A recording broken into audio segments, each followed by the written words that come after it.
Hari ini kita akan membahas tentang persoalan lockdown, stay di rumah, ekonomi lemah, dan lain sebagainya.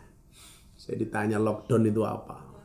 Saya jawab lockdown itu otaknya ngelok, pendapatannya down. Itu namanya lockdown nih. Karena konsekuensi kalau kemudian lockdown ya ekonomi nggak karu-karuan itu. Saya pikir begini ya, himbauan pemerintah untuk stay di rumah di musim corona ini bagi saya sangat luar biasa ya. Karena memang penyebaran virus kalau kita di luar rumah itu jauh lebih berisiko daripada kita berada di dalam rumah.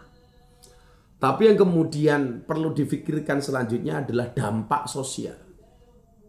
Begitu kita stay di rumah.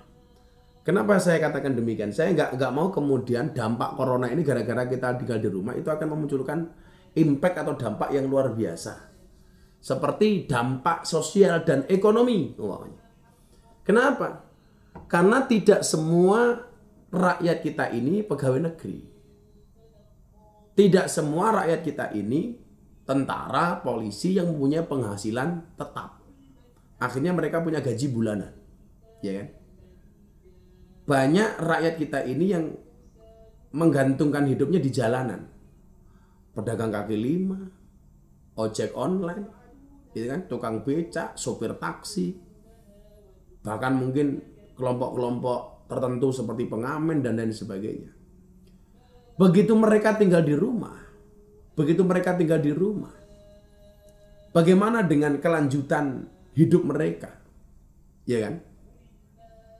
Karena banyak warga kita itu yang satu hari kerja habis dimakan hari itu juga. Lah kalau kemudian ini kita stay di rumah berhari-hari gak ada solusi, ini kan ngeri dampak sosialnya ini. Ini harus kita pikirkan bersama-sama. Sementara APBN juga terbatas, ya kan? APBN terbatas. Artinya untuk mengcover sekian banyak rakyat yang tidak berkecukupan untuk makan dan minum selama masa inkubasi atau isolasi ini. Ini juga kalau bergantung kepada APBN, ini juga tidak akan bisa. Maka saran saya yang pertama pemerintah harus ngasih solusi.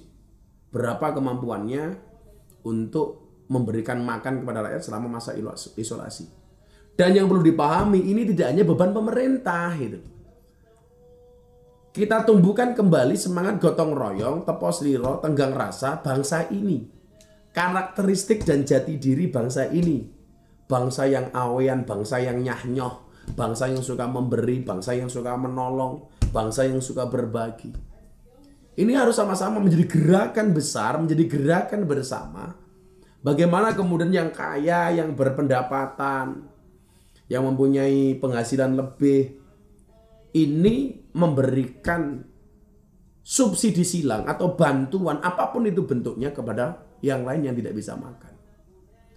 Saya teringat dengan sabdanya Rasulullah Muhammad SAW, "Wallah fi aunil abdi, makanal abdu fi auni akhi."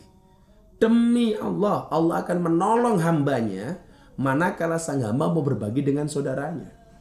Kalau Anda melihat saudaranya kelaparan, Anda diam.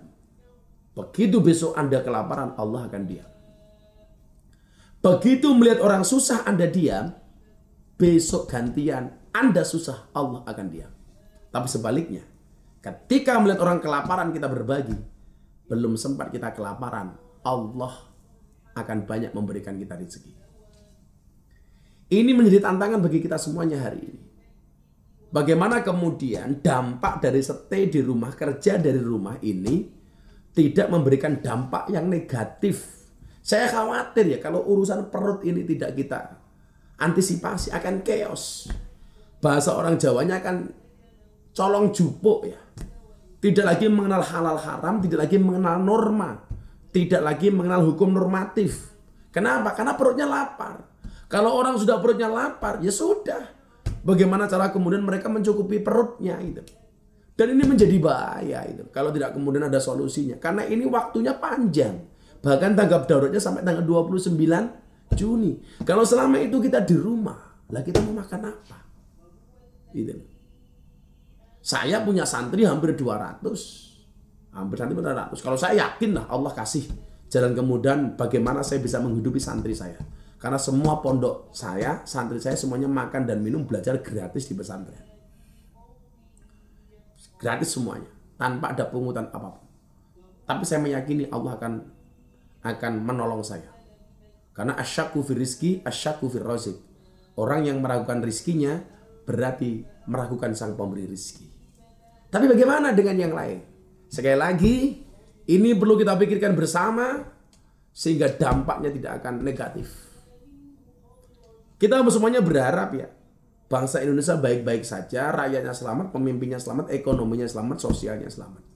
Tapi sekali lagi, dampak negatif ke depan, impact-nya harus kita pikir bareng-bareng. Dan ini tidak hanya merupakan kewajiban pemerintah, tapi kewajiban kita bersama. Sambil berdoa, mudah-mudahan Allah segera menghilangkan musibah bentuk corona ini dari bangsa Indonesia dan dari dunia pada umumnya. Terima kasih. Assalamualaikum warahmatullahi wabarakatuh.